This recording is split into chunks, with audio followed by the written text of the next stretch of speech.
Welcome. In this video, I have the privilege of interviewing Yamen Bendit.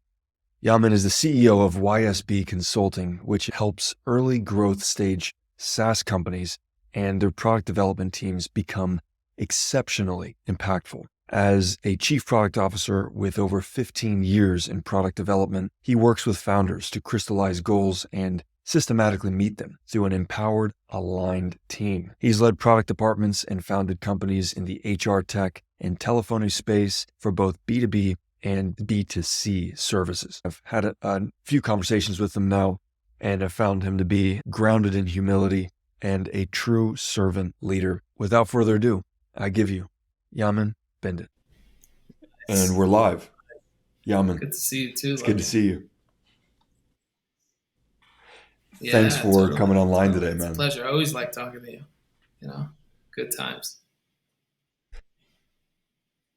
Likewise. Before we hit the red button, we were remarking on some of the intention for the conversation today. I think there's a number of themes we could explore, but one that I think I'm particularly interested in, having spoken with you a few times now, is your origin story. And I think the if we have an objective for the conversation today, it's with the idea in mind that from the outside, looking in, look at to a successful entrepreneur, successful business owner, someone who's summited multiple times in their career, they're further down the journey. You imagine an individual who's contemplating making the leap out of corporate America into their own gig, or starting someone started early in their career, seeing someone such as yourself who's summited multiple times. It can it, it can seem Hmm. like it takes superpowers. And if we've learned anything from the Marvel films over the years, it's that every superhero has an origin story. And I think there's something, I know you're a servant leader and you believe in giving back and passing the wisdom that you've accumulated throughout your life to the next generation and sharing that with others. So I think with that spirit in mind, we could start with a pretty broad question, which is, where did it all Is begin a for you? broad question. Um, so, I'll start off by saying it definitely takes superpowers. Not my superpowers. I'm a God-fearing man, so for me, it's none of what I've achieved or accomplished on a day-to-day basis happens without, you know, those superpowers. With that said, um, where did we all start? It all started uh, in sales when I was very, very young. I come from a very humble family. My father, he's an artist. He just grew up in Brooklyn, and it's very humble beginnings. And my mother too. Just nanny, took care of kids, all of that stuff, and I just grew up great family, thank God. Um, and just growing up, one thing that I saw with my parents specifically is that they always worked hard, ensured that we had what we needed, as a family. We weren't like super wealthy or anything of the sort, but we always had what we needed. And whatever my parents had to do to make that happen and ensure that was there, they did, which is a testament to them, and really where a lot of my drive comes from. So when I was younger, after even during high school, I started working a little bit in the summer, but my first job was my first real job, I would say, was in sales. It was, I got into uh, the cellular mobile world. I was I started off with a company, just a startup. You know, someone had an idea, and they were very driven. And at the time, I was a kid. You know, um, and they yeah, they put me out. They were just like, you know, we need to start selling prepaid cellular phones. Right back then, it was a very big thing. Um, this was in the when was this early 2000s, like 2001, 2002, something like that.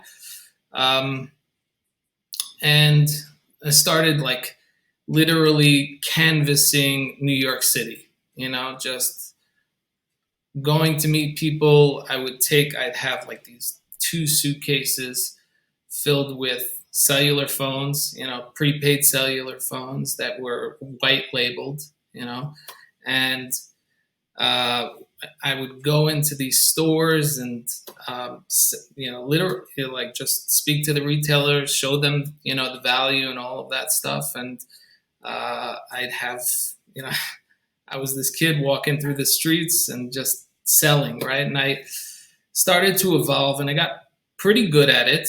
But I also got involved, you know, because it was a startup and it was a very small operation. So during the morning times, I would be going out and doing that. And then at night, I would be actually putting together the phones, you know, with, like in the packages and making sure that everything is good. And, you know, for my customers and all of that stuff, it was like really like nitty gritty work and just like it wasn't just done for me. So I was always involved in startups and I learned a lot about operations during that time and what it takes and all of that. So that was huge. And then the company started to grow and we started to, you know, just get into different areas and I started to travel. So and it started to switch to phone sales and, you know, so I would set meetings and all of that stuff. And, you know, my practices and all of that had started to evolve and I started to learn more. Um, and that was for some years, and then from there I got into more of the retail side of things, and I actually managed a couple cell phone stores in New York City, like on Times Square and one in Washington Heights. So that was an experience, and from that, um, all while I was in university, by the way. So like I was, you know, I was taking classes and I was doing this and like all throughout that time. So I had graduated, and my intention was always business. You know, it's like I had a love for business. You know, it's just I don't know what it was, but that's what I knew I wanted to get into. And I was thinking, what's the best way to approach it? Is it, you know, maybe from a legal perspective, or is it, you know, some other perspective, a marketing perspective, whatever it is? Like, what's the best way to approach business and how I can really make an impact? And uh, I had thoughts of getting into law school, you know, going to law school and all that stuff, but I had landed on through a friend, another startup, which was a tech company, and it was in the telephony business. And I was already familiar with, you know, the cellular world. So I kind of had somewhat of a grasp of what was going on, but I had to really understand more. It was more like VoIP based, so voice over IP based services and different things like that. But once I got into that, I quickly fell in love with the type of sales that was. You know, it started off more retail, and then I grew into more wholesale. And then I started to manage a team of sales folks. And then I just got into enterprise from there, and all through the same company. Um, and I would say my once I got into like the enterprise side of things and dealing with larger call centers and providing them with, voice services and different things like that, I'd have to customize. It was all custom towards that business because they were, bigger companies, larger tickets. So um, I would have to work with the software engineers to kind of like, you know, like we have this client, we need to work with that, and that's where I really start to fall in love with technology in and of itself, and truly understanding what it takes to, build something, and you know everything like that. So like it was a real gradual process, and I, I kind of just fell into these different things as the opportunities came. I was just rolling with those opportunities and seeing, um, just rolling with what I love to do, really. Like I that's really where it was. It was just like I needed a path forward. I was coming to kind of like a peak of where I, was, let's say in retail or in the tech business or whatever it is. And I just, like more opportunities came. So I took advantage of those opportunities. And from there, that's where I started uh, my first startup, like right after that. Um, which is very interesting. But it happens to be that I skipped some things, because before I got into that tech company, um, and before I got into, excuse me, the retail business, uh, I, I got into more corporate sales. And I got a job with this. Do you remember this commercial? I don't know if you're old enough to remember, but I've fallen and I can't get up. Do you remember that famous commercial? Yeah, it's Life Oh Alert. yeah, So I sold yeah. that for a Mm-hmm. while. Mm-hmm. They had like 9 offices around the country. And that's where I really learned, like sales.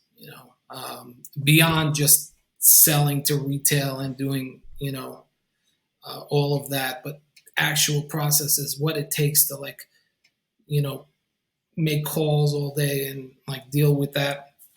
Um, so I worked for that company, and um, in between that and going to retail, I started a business. It happens to be that business failed. That was my first business. I started um, water filtration business. That was a tremendous experience. I had a couple of partners. I learned a lot from that business, um, and yeah, from there I went into the retail. So like I kind of skipped here, but yeah, that was the first one. How long was that? How long Um, was that run Very for? short. We failed pretty quickly. We failed. It was, I should say, we learned pretty quickly. Um, it was probably like 8 months, because yeah, there was some training that we had to do, and yeah, it was. I think it was a total of around 8 months, and I was controlling the sales arm, and then there was the operations arm, and it just didn't work out. And we were all very young, in terms of starting the business, so it was a huge learning experience, and I learned a lot about water and the cleanliness of water during that time. Um, so that was cool.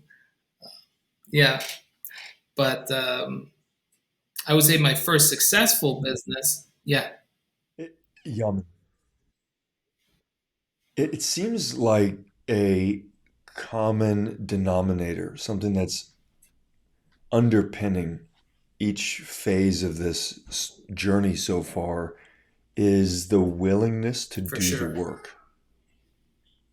You think hustling, like go canvassing the city with two briefcases filled with prepaid phones that you had to meticulously assemble the night before, the nights before. Yeah, That's hard yeah, work. yeah.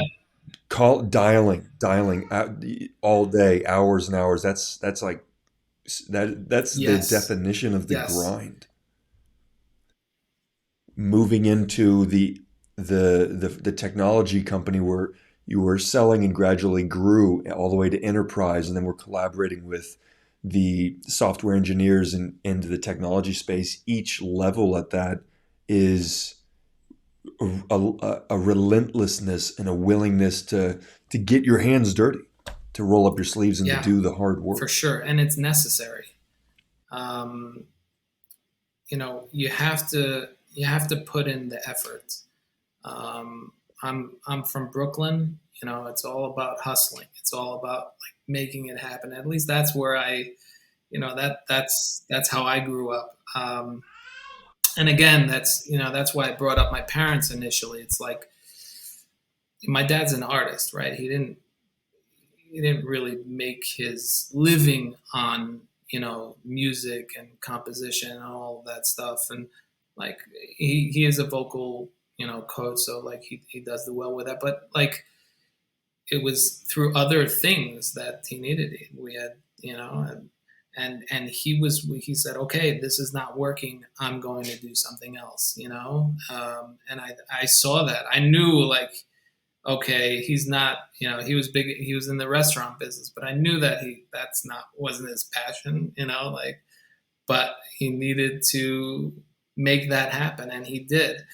Um, so I think that drive, uh, really, and same with my mother, too. She worked hard as well. And, um, yeah, same thing. So to get back to what you were saying, absolutely, you have to, putting in the effort is key.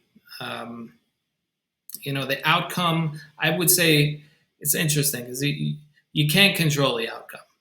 You know, whatever is going to be is going to be, but you can do your best from in terms of effort, and hopefully, God willing, the outcome will be what you expect it to be or better. And it usually is better. That's the truth.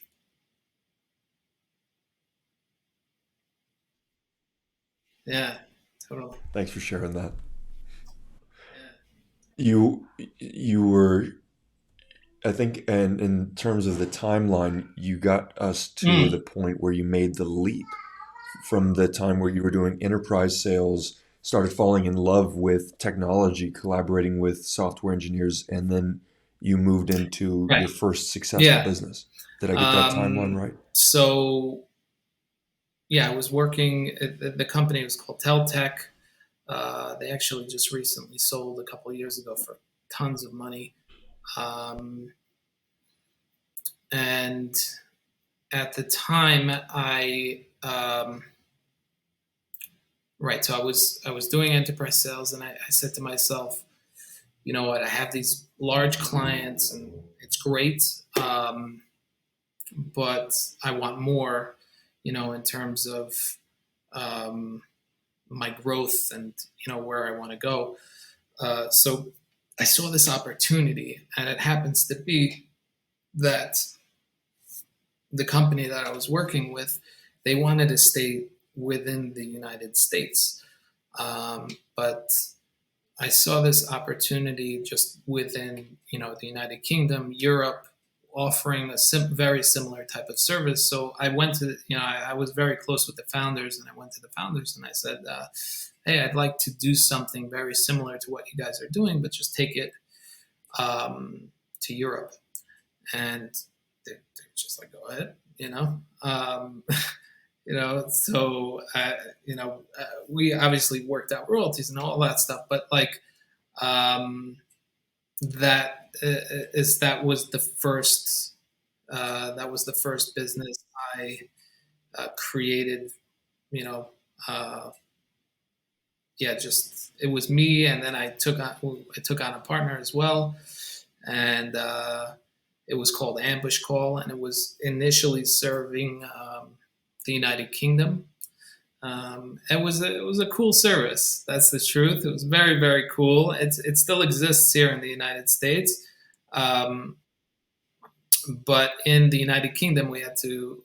That's why it came to an end, and I'll get to that momentarily. But um, what it did was, you ever get private calls on your phone, like unknown caller ID or something like that? Yep. Yeah. Do you ever get like Please say private that again, calls on Jan. your phone, unknown? Yeah. So it would Yeah, unblock the call yeah, and show you the number calling. It was a cool service, great service, right? Um, yeah, yeah, it was it was nice. very cool, and it blew up in the United Kingdom, so much so we were in a lot of the papers because um, we one morning I remember I woke up and like my phone was like off the hook because all these newspapers and radio shows were contacting me, and um, because someone had uncovered a stalker that was stalking them, and that person got arrested. So it was all over like the Daily Mail and the Sun and like all these. So it brought us a tremendous amount of business, which was fantastic. Um, yeah, it was it was very That's cool. awesome. Um, and in that there was just a lot. We were a very small team, um, but at that point we wanted to start scaling, but unfortunately, in terms of regulations, I received a cease and desist from Ofcom, which is like the um, what you call the telecommunications, like the FCC of the United Kingdom, saying that they just implemented a law saying making this service illegal. So I'd have to stop that in the UK. So we wanted to fight it, but at the time I just wasn't at a place, even financially, where I could, to be honest.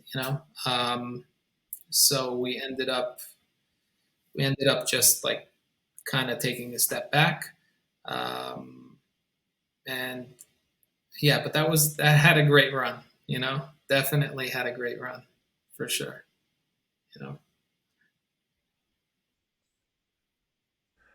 What was that pivot like when you and your team came to the decision to be the regulation, regulatory cracks down unexpectedly. Business was on a Yeah, awesome we tear were right going. before Yeah, that, just really doing well. Things are positive. Out of left field, regulatory sticks uh, a problem in front of you. What was the pivot for the organization like in the following months after you took that it's step very back? interesting because like the way everything worked out, I had just gotten married. It's not just about business; it's life, Logan. It's like the way everything happens. It's like divine intervention, almost, because as I said, I just gotten married, so I'm a young couple, and this happens, and I put my all into this, from investment to just everything, my time, and at the time, it's very interesting. During this, I kind of found my second love. So my first love I was talking about was in business, I should say, was really like technology, right? Sales and technology, and uh, but um, then I started to, because we had a small product team, right? To create and to iterate over time and to add more solutions and different things like that with Ambush Call. So I really started to understand, what it was like from a product perspective, and that was my like go into product. It was really before that with the previous company and the enterprise solutions and kind of like crafting custom, systems for these larger solutions, but um, for these larger enterprises, excuse me. But the so I had on the side, just because I enjoyed it, like, and this was all just like people that were asking me, hey, can you help me out with my startup? And I did some like light consultation, you know. Um, so I was just like consulting on the side, just a little, just because I really enjoyed it. I didn't need it. My main focus was ambush goal. I put all my time into that, but um, yeah, I just liked it, the and through that, one of my friends that I have been working with for the last 10 years now. Um, that's how we kind of got together and started Overpass. So just as that happened, where the regulation happened and all of that stuff, and I'm trying to figure out, okay, I'm newly married, I want to like make a life for myself, like what's happening.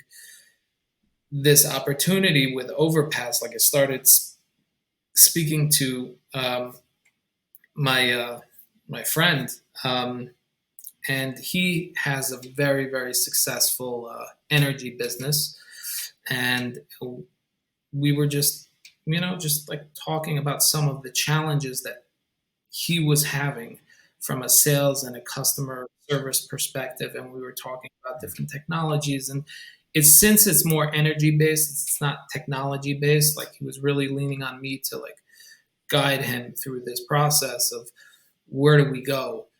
And in that, we started to realize that there were real gaps in those discussions that like within the marketplace itself of um, hiring and um, understanding your customer support teams and your sales teams. And like the more I dove into it, the more I realized, wow, this is a huge problem in the marketplace. Like to scale up a sales team, for example, is not easy. It takes time. I had to do it a couple times before then, right? Or when I was working with some of the enterprise solutions and providing them with voice services and different things like that. Like we were working with contact centers, right, and understanding like what they were going through. And I would just listen like on the side. It never really got to me until I started having these conversations with his name is Levi Popek. So we just started chatting about it, and then at some point we said, let's start Overpass, and that's how we started with Overpass. Now 10 years later. But yeah, that's kind of. So getting back to your question, I just went on a rant there, but it's it all worked out at the end, and and even my team members, like everyone with at Ambush Call, we kind of found our way, and everything just worked out really well. Still speak actually. So, yeah,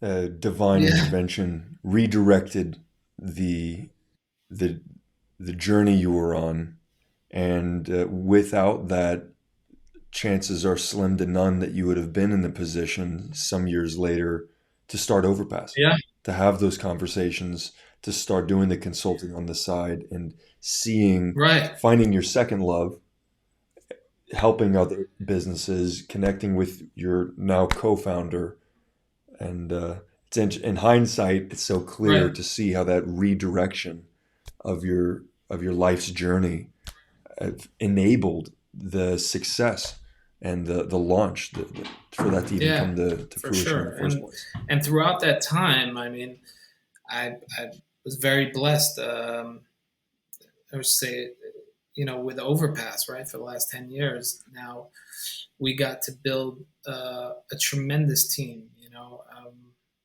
I would say we've had many successes. Now that I look back, and um,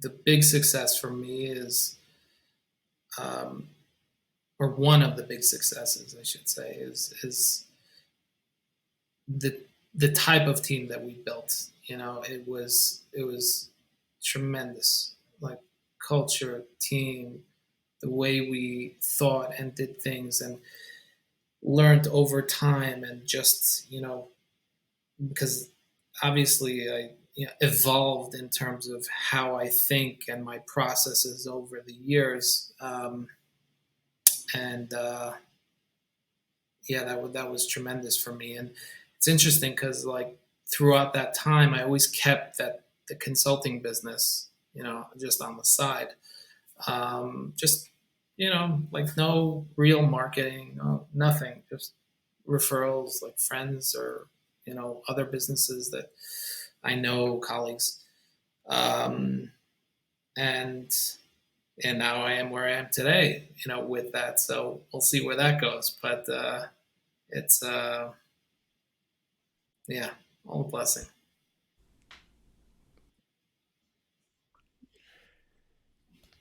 Can you unpack a little more on the transition into starting Overpass? The point where you reached where Hmm. you thought we're doing this. We're gonna start a new entity. Functionally, we're creating the new business and we're gonna do this. What was the thought process like that pushed you over the edge? And then what were the months and the first several years like to form that, to build the culture you're talking about, to start assembling the team, rendering the service, finding It customers? was what was that like? It was fun. It was a tremendous learning experience. It was fun. It was stressful. It was everything. It was life. It was we you know it started off just like nightly meetings because just between Levi and I, um, and we would just like a few nights a week, whatever we were doing our daily, stuff to, he has his energy company, and obviously it was a growing business. It was tremendous, and for me, have different things going on. I was still kind of with ambush call, so like it was like you know things going on, but for the first year, like it was Overpass originally was this grand idea, and we were just like so excited. I didn't know the concept of, at least well enough, the concept of like MVP, and like I kind of like, this is just when it first like all of that was very new, at least to me, it was very new. But I kind of like, was reading and doing different things, and getting more into it. And, it was just like, how do we approach? What do we do? And we tried a couple things, didn't work out over the years. And there was just a lot of learning. That's the truth. Um, and uh, that that was an experience. It was just one thing we knew, was that this is a problem, in the marketplace. I think early on we were trying to solve too many problems. We were young, we were ambitious, and and just like there's this, there's that, there's this. If I would start it all over again, knowing what I know today, it would be very different. But that's not how life works. But uh, yeah, but over the years, we were just getting smarter and honing in and honing in and honing in terms of like the problem and what we're trying to achieve and all of that stuff. So, but we were both very driven individuals. He was a friend of mine growing up, so we were, yeah, we both very driven and ready to make things happen.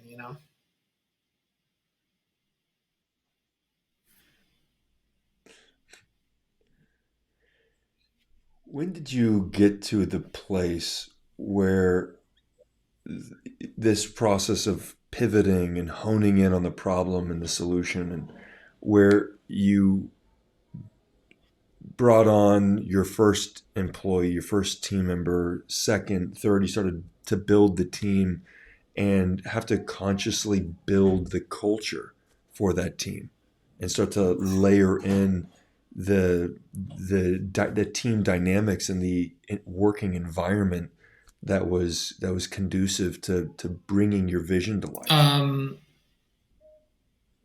that was a process in and of itself, obviously, but as we scaled up, it was the culture changed as we added more folk and like we were just learning because initially it was like product development, sales and marketing, kind of separate, and I was more on the product development side. He was more on the sales and marketing side, and we'd obviously collaborate and do all of that stuff, but our teams were very, very separate. So even the cultures, I would say, initially at the beginning were different. And we got to this point where we said we need to bridge this gap. Like product development needs to understand what's going on more with sales and marketing, and vice versa. Like this needs to happen. And then there started to be more of a culture shift. Um, but it was an active effort to ensure that everyone was, um, things were transparent. Things were authentic. They were transparent. Like we were very open about everything, right? With the team. So um, I think that helped create such a great culture, and like you know what Overpass was and what it is today. It's different leagues in terms of culture, in terms of like how we move and what we achieve. It was very different. So it's all a learning process. Does that answer your question? So, It does. It does. Uh, it seems like we're getting to a place that's mm, at current day right. or close to it. What have we not covered in the journey from starting off canvassing the city with two briefcases of prepaid phones to getting a job in sales to launching the water filtration business to going into scaling up through enterprise sales to launching Overpass, pivoting, honing in? What key chapter haven't we addressed? Hmm. Probably a lot.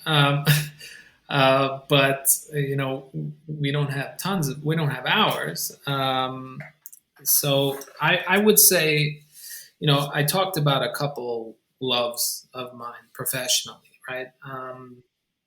And a big aspect for me is ensuring like I love working with teams and ensuring they're like successful and they're truly agile and they're impactful and they can really hone in and provide value for customers. Like that's something that I'm extremely passionate about, and I'm a people person, so I can really, you know, understand um, people in a, you know, I would say like team members in terms of like their strengths and their weaknesses and how to work with them to achieve success. And I love that.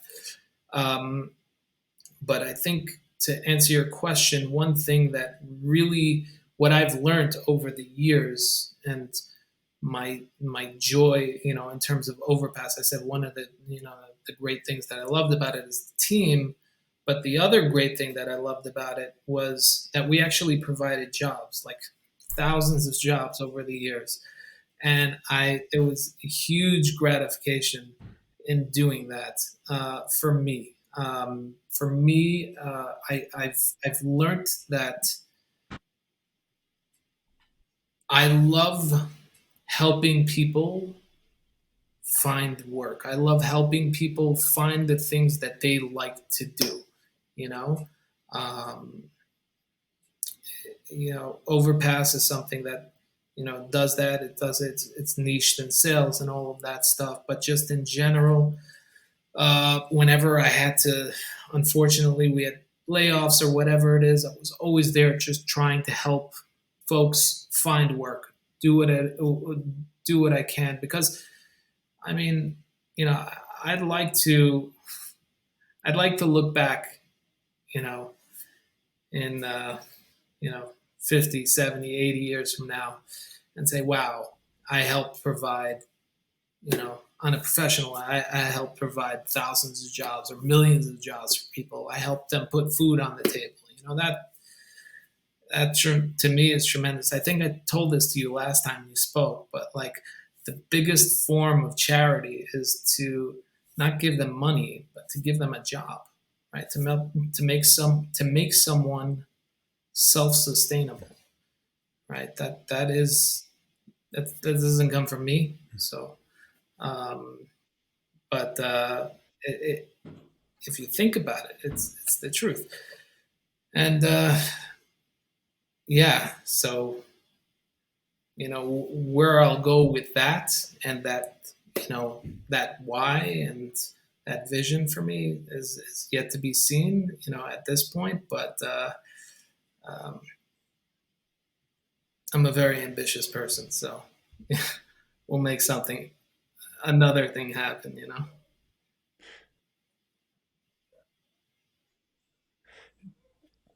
It sounds like this is a good place to plant the flag for a to Totally, be continued discussion that talks more totally, about the future totally. vision. Thank you for sharing your journey, your story, Yaman. Thank You are you. a I wealth of appreciate insight. you as well. Um, no, this was really great, as always. You know,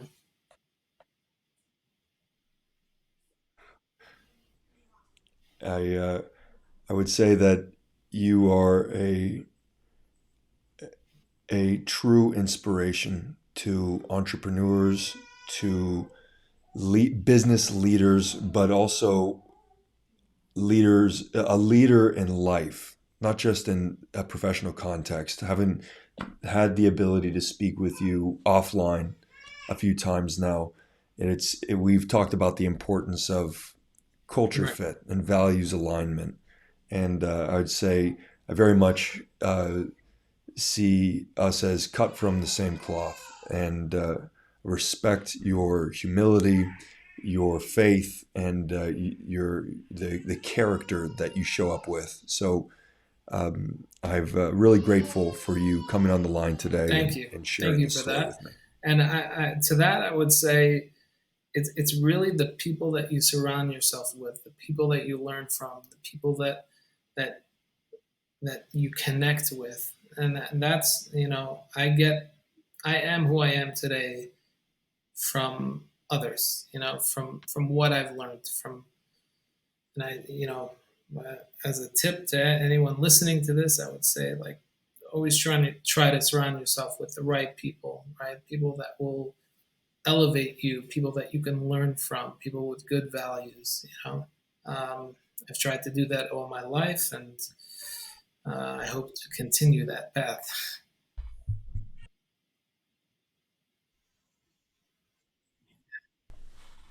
for sure. Thanks for Good coming on the speaking with line you, today, Lemmy. Yaman. Totally. Likewise, to be continued.